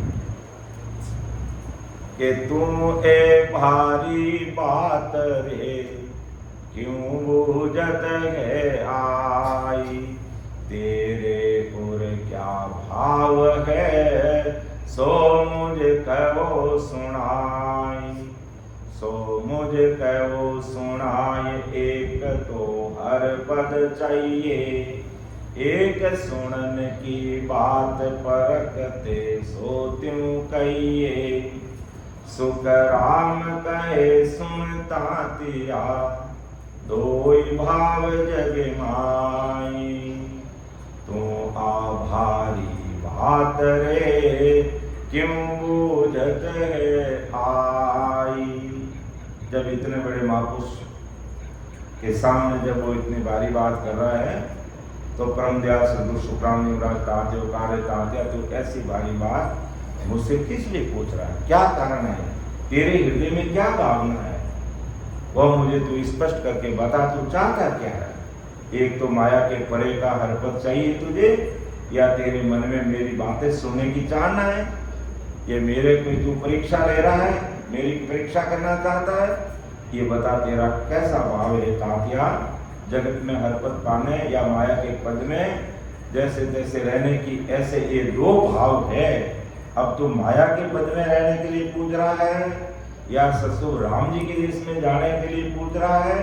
तेरा कैसा भाव है वो मुझे बता। सुखराम के सुन तात्या दो ही भाव है जगमान, तो अब कौन से भाव से तू पूछ रहा वो मुझे इस बात का तू खुलासा जवाब देकर मुझे समझा। तब और महाराज ने और कहा उसको कि परत करे तू संत की हर मिलने के काज, तो आपारक कीजिए हरिजन कैसो साज। हरिजन कैसो साज फिर पारक आकीजे, ज्ञान ध्यान अरसी के सूरत के पर दीजे। सुख राम कहे सुनता दिया, छोड़ भरम को राज। जे परक करे तो संत की हर मिलने के काज, कि परक करे तो संत की हर मिलने के काज। तो आप पारक कीजिए हरिजन कैसो साज। आज ऐसे महापुरुषों के अनविवाहिक वचन सुनकर हमारे मन में भी कई प्रकार के प्रश्न खड़े हो जाते हैं कि जैसे अभी पिछली साथी में हमने सुना कि महाराज कहा कि सुरगुण आन उपासना सब छोड़ करके तो राम जी की भक्ति में लग गया। तो इसका मतलब क्या कि भाई हम जैसे घर में कोई देवी देवताओं को मानते हैं, किसी की कोई पूजा पाठ करते हैं, तो क्या हमें वो सब छोड़ देना चाहिए? तो महाराज का जवाब क्या है कि वास्तव में अगर तुझे अमर लोक की प्राप्ति करनी है तो भी इन चीजों से किनारा करना पड़ेगा। अगर तुझे तीर्थ करने की मन में है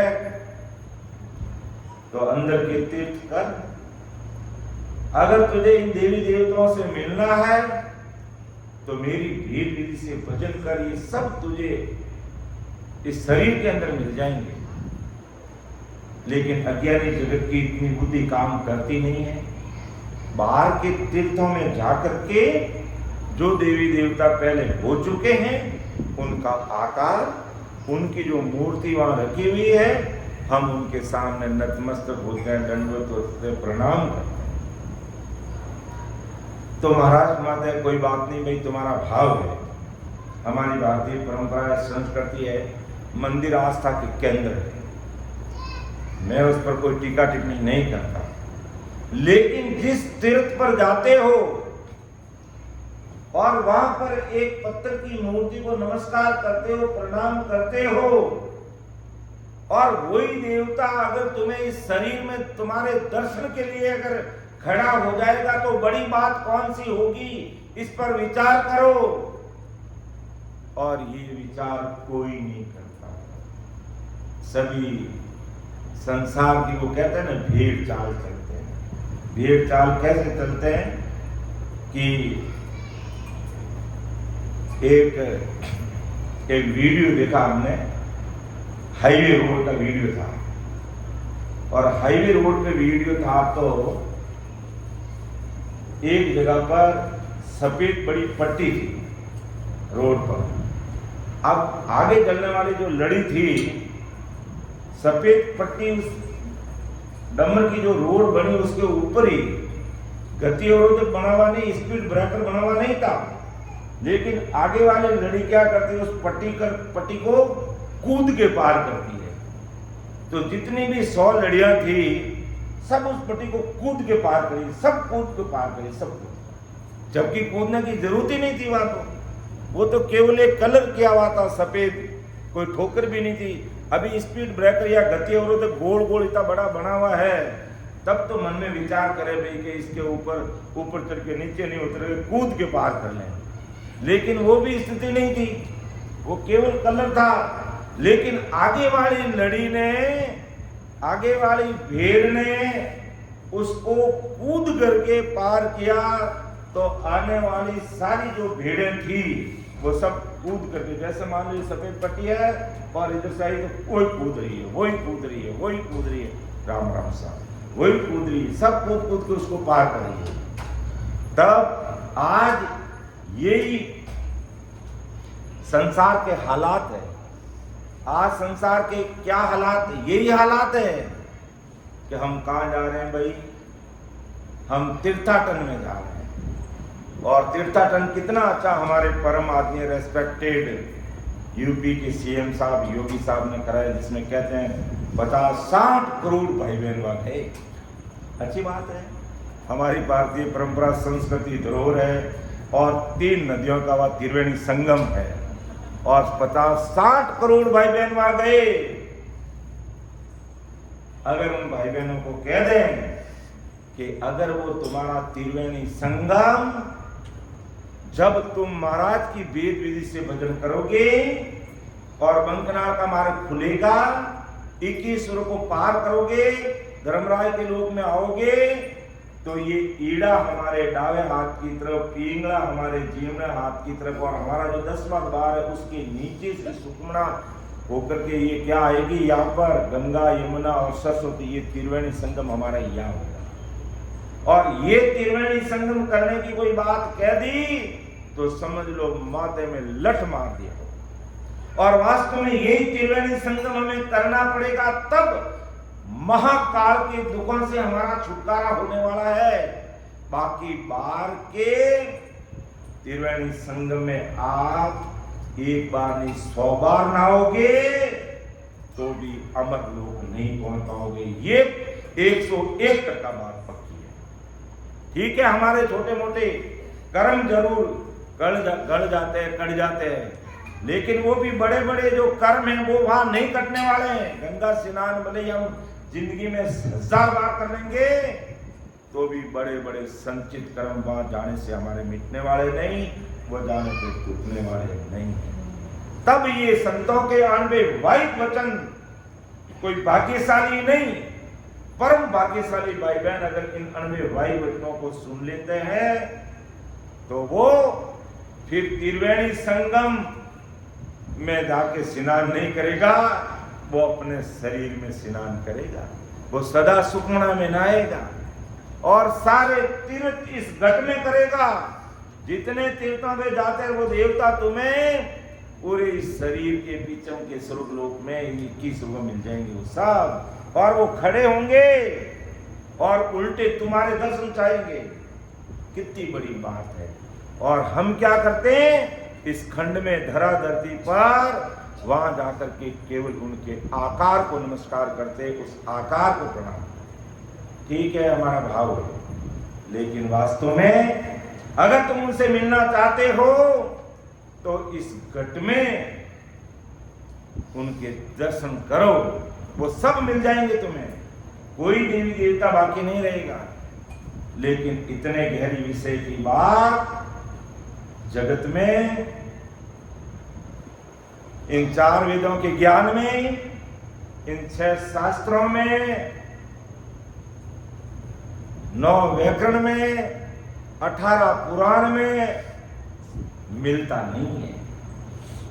इस कारण संसार की क्या हालत हो गई, वो भीड़ चाल हो गई। अब ये है तो केवल सफेद पट्टी है, यहाँ कोई गति अवरोधक नहीं है, लेकिन आगे आने वाली भीड़ ने इसको कूद के पार किया, कूद के, तो सब कूद के पार कर रहे हैं। क्योंकि आगे वाली भीड़ कूदी इसलिए सब भीड़ कूद रही है। तो आगे वाले लोग सब जाके प्रयागराज में नहा रहे हैं, तो देख लो 50-60 करोड़ लोग गए, मैं पीते रह जाऊंगा, मैं पीते रह जाऊंगा। तो क्या वहां जाने मात्र से अमर लोग नहीं जा पाओगे? वहां गए तुम्हारे कुछ छोटे मोटे कर्म हल्के जरूर हो जाते हैं, और तुम्हारा भाव है, हमारी भारतीय परंपरा संस्कृति धरोहर है, हमारे आस्था के केंद्र है। त्रिवेणी संगम इस खंड में भी है, महाराज ने कोई टीका टिप्पणी नहीं की है, लेकिन वास्तव में तुम ये बाहर के त्रिवेणी संगम में कब तक नहाते रहोगे, कब तक गोते खाते रहोगे? आखिर अंदर में जो त्रिवेणी संगम है उसका सुख तुम कब लोगे? और उस सुख को लेने के लिए हमें ऐसे महापुरुषों के 92 वायु वचनों को सुनना पड़ता, समझना पड़ता, और ऐसे सत्संग में बैठ करके एक एक शब्दों पर गौर करना। और वही बात महाराज ने ताजे को कहा, अरे तू परख करे तू संत की हर मिलने के काज, तो आपारक कीजिए हरिजन के सोसा। अरे तू संतों की परीक्षा करना चाहता है तो हरिजन जो कह रहे हैं, महाराज के जोड़ में भाई वचन आज हमें कह रहे हैं, तुम बाहर के तीर्थों में तुम्हारा समय धन तन को मत खो, तुम अंदर की तीर्थ करो तो तुम्हारा कार्य हो जाएगा। जन्म जन्म से हम भवसागर में आ रहे और धक्के खा रहे और दुख भोग रहे, तुम सारे दुखों से छुटकारा मिल जाएगा। और जब महाराज ऐसे भाई वचन कहते हैं तो कोई बड़ा लोग होता है ना, तो ऐसे संतों की परीक्षा लेता है। जैसे आप कहोगे कैसे? किशनदास जी महाराज सहसरू मौजूद थे, और नागौर का ठाकुर था उस समय का, किले का जो मालिक राजा था, और किशनदास जी क्या थे? जात के मेघवाल थे, और मेघवाल थे लेकिन ज्ञान अमरलोक का करते, ज्ञान ससुर परमात्मा के देश का करते, ऐसे अणवे वायु वचनों को संसार के सामने रखते, तो उस राजा को अक्र गया और हजारों लोग महाराज की सत्संग में आते और किशनदास जी महाराज को मान सम्मान देते और उनको बड़ा मानते, सद्गुरु पदवी मान देते उनको और नमस्कार करते मानते। लेकिन राजा को अखर दिया कि ये तो आखिर जाति में एक बार था, क्यों पहले जाति का बोलबाला था, आज तो कोई जाति का बोलबाल है नहीं, जाति की बात करोगे तो जेल में चले जाओगे, ऐसा कानून बना हुआ है। तो पहले जमाने में ऐसी चीजें थी, तो इन राजा महाराजाओं को अखर थी कि हमारे सामने एक इतनी छोटी जाति का आदमी इतना बड़ा ज्ञान प्रचार कर रहा है, देखता हूं मैं उसे। किशनदास जी महाराज कहते हैं सत्संग में विराजमान थे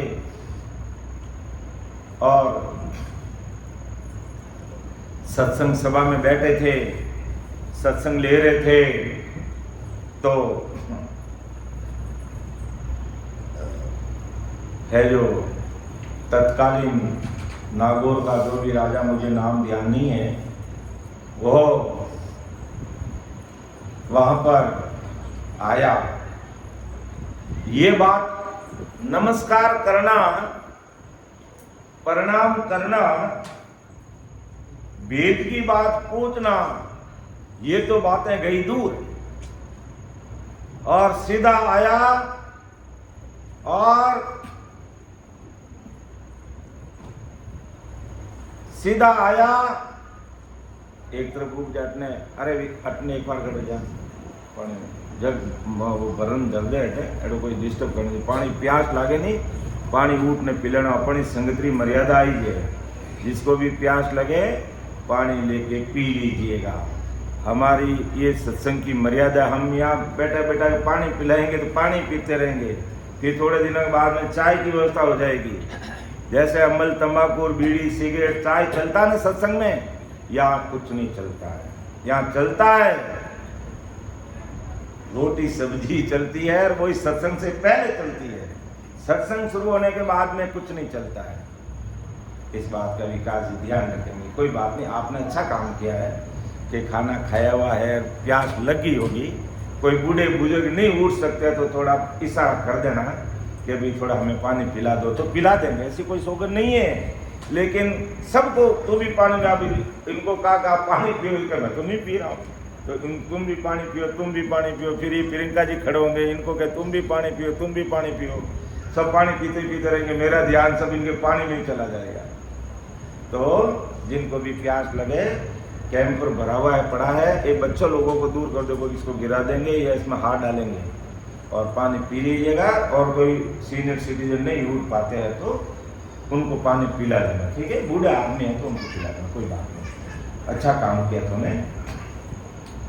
तो अब वो राजा है जो आता है और सीधा महाराज ने लिखा ना कि परख करे तू संत की हर मिलने के काज, तो आपारक कीजिए हरिजन कैसो साज, हरिजन कैसो साज फेर पारक आकीजे, ज्ञान ध्यान अर सीख सूरत खेती पर दीजे, सुतराम कहे सुनता तिया छोड़ भरम को राज, परख करे तू संत की हर मिलने के काज। तो अब वो सीधा आते ही गुरु जी को प्रणाम करना, वाणी जी महाराज को प्रणाम करना, तो गया दूर और सीधे आते पूछता है, महाराज मैं आपसे एक प्रश्न करना चाहता हूँ। किशनदास जी महाराज ने सम्मानित भाषा में कहा, ठीक है महाराज बोले। क्या राजा था, सम्मानित भाषा में महाराज भी बोले, हाँ क्या बात है। मैं आपसे एक प्रश्न ये करना चाहता हूं कि मैं कल सवेरे जोधपुर जाऊंगा, क्यों बिल्कुल पधारिए आप। क्या नहीं नहीं, मैं कह रहा हूं जो आगे सुनो, आगे और क्या सुनना। आप जोधपुर जाना चाहते हैं तो सवेरे क्यों जाओ, अभी पधार जाओ। अरे मेरी बात सुनो, सुनाइए सुनाइए। मैं कल सवेरे जोधपुर जाऊंगा, मेरे किले में 4 दरवाजे हैं। मेरे किले में कितने दरवाजे हैं? 4 दरवाजे हैं। मैं कौन से दरवाजे से निकलूंगा ये मुझे आप लिख दीजिए। क्यों राजा साहब, आपको जो दरवाजा अच्छा लगे, अगर आप दिशा सूड मानते हो और अगर सोमवार है तो पूर्व के दरवाजे से मत जाना। गुरुवार है तो दक्षिण के दरवाजे से मत जाना। अगर रविवार है तो पश्चिम के दरवाजे से मत जाना, और मंगलवार है तो उत्तर के दरवाजे से मत जाना। आप अपने हिसाब से निकल जाना। नहीं, मैं कौन से दरवाजे से निकलूंगा, आप तो मुझे लिख के दो। तो मैंने बता दिया ना, आप कौन से दरवाजे से निकलना चाहते हो, आप दिशा सूर्य में बता दी। अगर सोमवार है तो पूर्व दिशा मत जाना, अगर गुरुवार है तो बेंगलुरु मत जाना, दक्षिण दिशा में मत जाना। बेंगलुरु जाना जिनको जाना ही पड़ेगा, ज्यादातर बेंगलुरु रहते हैं, कमला भाई बेंगलुरु के है हमारे, तो मानते हैं कि भाई गुरुवार है तो हम दक्षिण दिशा में नहीं जाते। तो आपको जो अच्छा लगे निकल जाना, नहीं मैं कौन सा दरवाजा, मुझे लिख के दो। तो इसमें लिखने की क्या बात है, आपको जो अच्छा लगे निकलो उसमें, नहीं आप लिख के दो। आप संत हो ना, इतना बड़ा बड़ा ज्ञान देते हो कि देवताओं को मत मानो, ब्रह्मा विष्णु को मत मानो, शक्ति को मत मानो, बाहर प्रयागराज त्रिवेणी संगम मत करो, तीर्थों पे मत जाओ, हरिद्वार मत जाओ, द्वारका मत जाओ, गंगोत्री मत जाओ, और हांग तीर्थ अंदर ही करो। तो मेरे भी अंदर की बात आप बताओ। क्यों राजा साहब, क्या एक छोटी बात कर रहे हो, क्यों नहीं, आप बात को पलटो मत। कृष्णदास जी महाराज का पेपर लिखा हो, क्यों लिख दिया, लिफाफा बंद कर दिया। ये लिफाफा तो अकेला नहीं खोलेगा। मान लो ये विकास ही राजा है, ठीक है, और ये कृष्णदास जी महाराज विराजमान है, ठीक है। अब ये कृष्णदास जी महाराज ने क्या कहा, ये विकास ही राजा है, इनको मान लेते राजा है। तो कृष्णदास जी महाराज ने लिख दिया, उसके अंदर लिख दिया, जो भी लिखा उसमें लिख दिया, लिफाफे को पैक कर दिया और इस विकास राजा को दे दिया। कहा भाई तुम अकेले मत खोलना, तुम जिस दरवाजे से निकलते हो, दरवाजे के बाद में निकल के 5 लोग साथ में रखना साक्षी के रूप में, तो मैं मानूंगा नहीं तो मानूंगा नहीं, और फिर इसको खोल देना उसी दरवाजे से। तुम जिस दरवाजे से निकलोगे मैंने इसके अंदर लिख लिया, तुम जिस दरवाजे से निकलोगे मैंने इसमें लिख दिया है। सवेरे निकलने के बाद देख लेना। अब राजा के दिमाग में क्या कुचरनी चली कि कृष्णदास जी महाराज ने 4 दरवाजे लिखे होंगे, पूर्व का, पश्चिम का, उत्तर का, दक्षिण का। मैं तो नया दरवाजा खोलूंगा, यानी किल्लारी दीवार तोड़ અને नयो दरवाजो निकाल्यो, और उनमारो नाम भी लिख दियो नया दरवाजा। और आज भी नया दरवाजा वो पश्चिम है, नया दरवाजा लिख दिया, रातों रात नया दरवाजा बना दिया। और सवेरे बाहर निकला और कहा भी 4-5 लोग साथ में हो, अब संतों की परीक्षा होगी, पता चलेगा इनको। तो उन्होंने सोचा कि 4 में से 1 लिखा होगा, और पहले जैसे ही लिफाफा खोला, नया दरवाजा। जैसे ही वो नए दरवाजे से बाहर निकले और लिफाफा खोला तो उसमें ही लिखा हुआ नया दरवाजा। क्यों रे भाई, ये क्या बात है? क्यों भाई, संत तो अवध ज्ञानी महापुरुष होते हैं, हम उनकी क्या परीक्षा लेते हैं।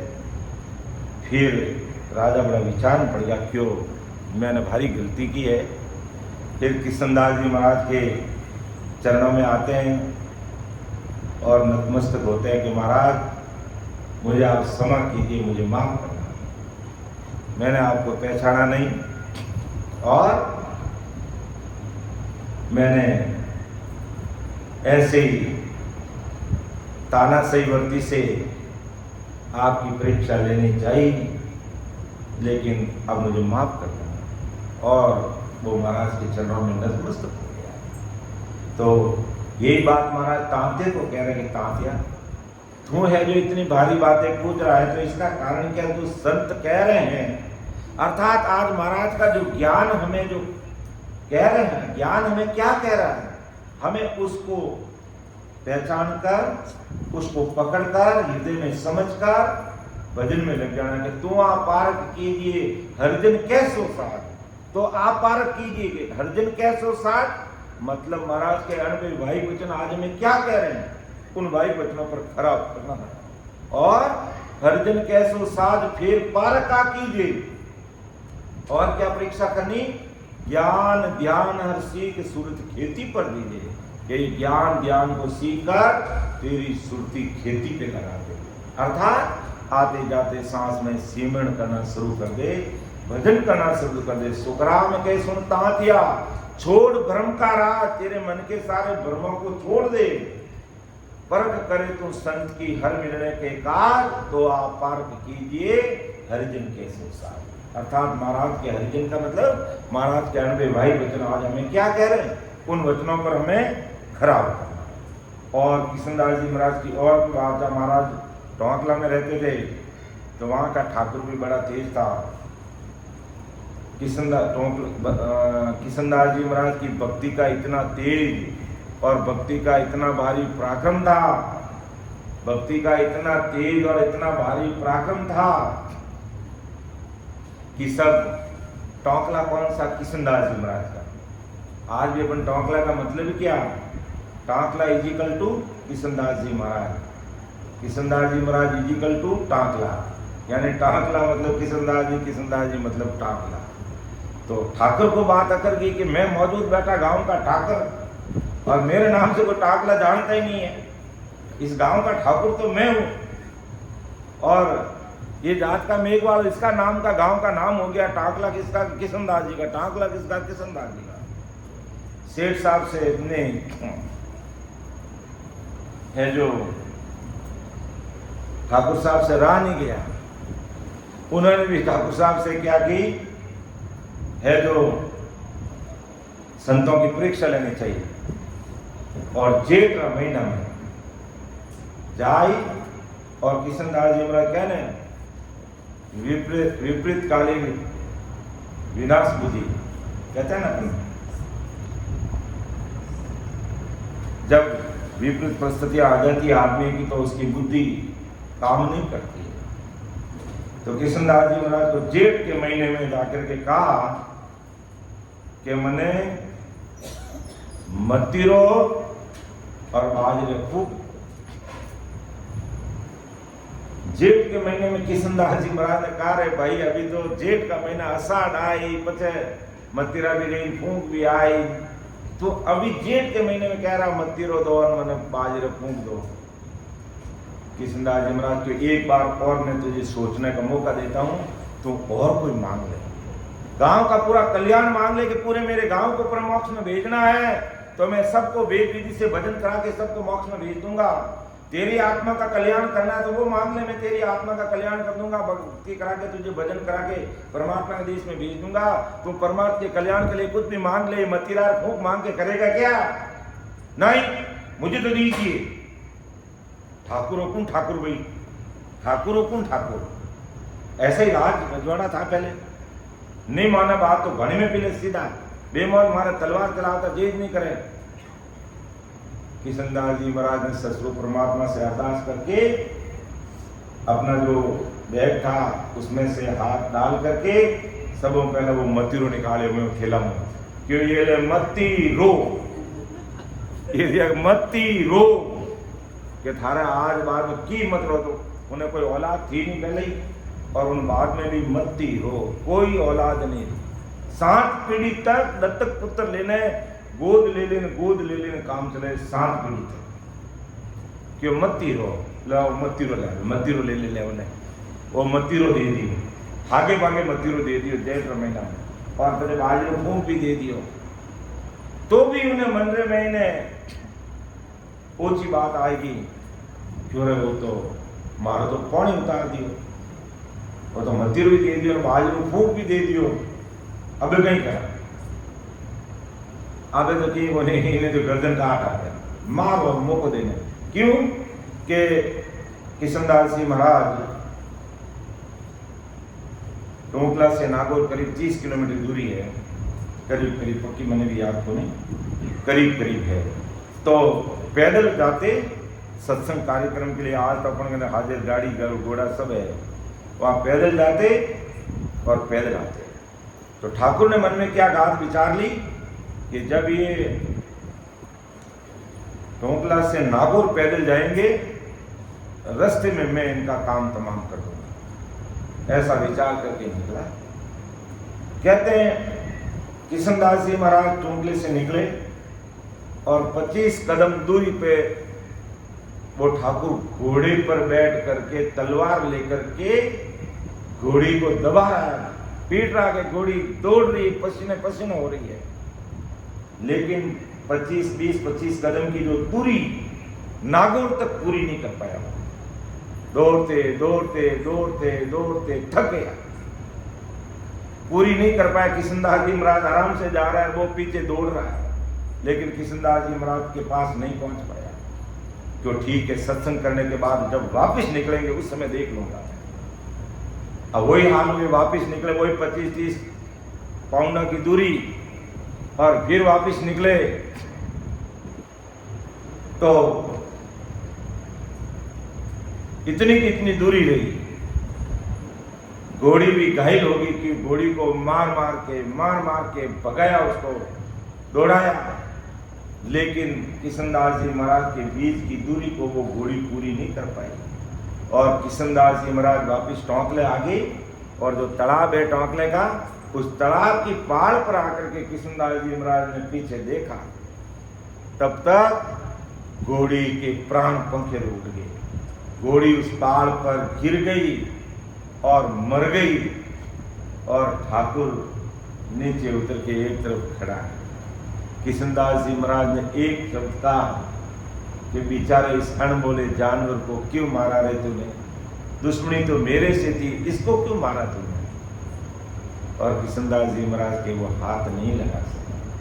तो क्योंकि ऐसे सत्स्वरूपी संत जिनके पास में ऐसे निहंच निज नाम की श्रद्धा और राम नाम का पराक्रम रहता है, 3 लोक 14 भवन घोर काल ब्रह्मा विष्णु महेश शक्ति 10 अवतार 33 कोटि प्रकार के देवी देवता भूत प्लीत रावण राक्षस दानव यम, कोई उनके हाथ में लगा सकता। और अपन हमेशा बोलते हैं कि जिन मुख में हरि नाम कर्म को जोरन लागे, भूत प्रेत छल छिद्र जम दूरा से भागे, विखे व्याध सब जाए रोग व्यापे नहीं कोई, 84 को काट जीत जन निर्मल होई, देव करे प्रणाम विष्णु ब्रह्मा शिव चाहे, जन सुखिया निज नाम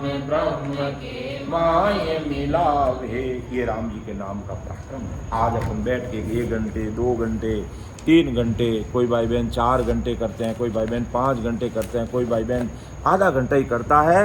तो उस राम जी के नाम का पराक्रम कितना? किशनदास जी महाराज ने कहा कि एक राम कहे पाप कटे 1000, किशन दास निस्दिन रटे जाका वारण पाए, भगवंता ने धन्य हो धन्य। तो जिन मुख में हरि नाम कर्म को जो नहीं लागे, भूत प्रेत छल छिद्र जमदूरा से भागे, और विखे व्याध 5 विषय की वासना खत्म हो जाती है। ये विखे व्याध सब जाए, रोग व्यापे नहीं कोई, 84 को काट जीत जन निर्मल हुई, और देव करे प्रणाम विष्णु ब्रह्मा शिव चावे। ऐसे संतों को देव प्रणाम करते हैं, ब्रह्मा विष्णु महेश चाहते हैं। तो देव करे प्रणाम विष्णु ब्रह्मा शिव चावे, जन सुखिया निज नाम ब्रह्म के माहे मिलावे। ऐसा इस राम जी के नाम का पराक्रम है। इसलिए आज इस सभा में बैठ करके किसी ने एक राम भी ले लिया कि राम, तो उसके 1000 पाप बढ़ गए। और 2 घंटे से बैठ करके तुम राम राम राम रट रहे हो, तो कैसे पाप और कैसे संचित कर्म पीछे रहेंगे? सबका धीरे धीरे धीरे धीरे सबका खात्मा हो जाएगा, और अंत में आएगा राम जी अमर विमान लेकर के खड़े रहेंगे, और डग डग डग डग डग डग हंसते हुए परमात्मा के देश में छाएंगे।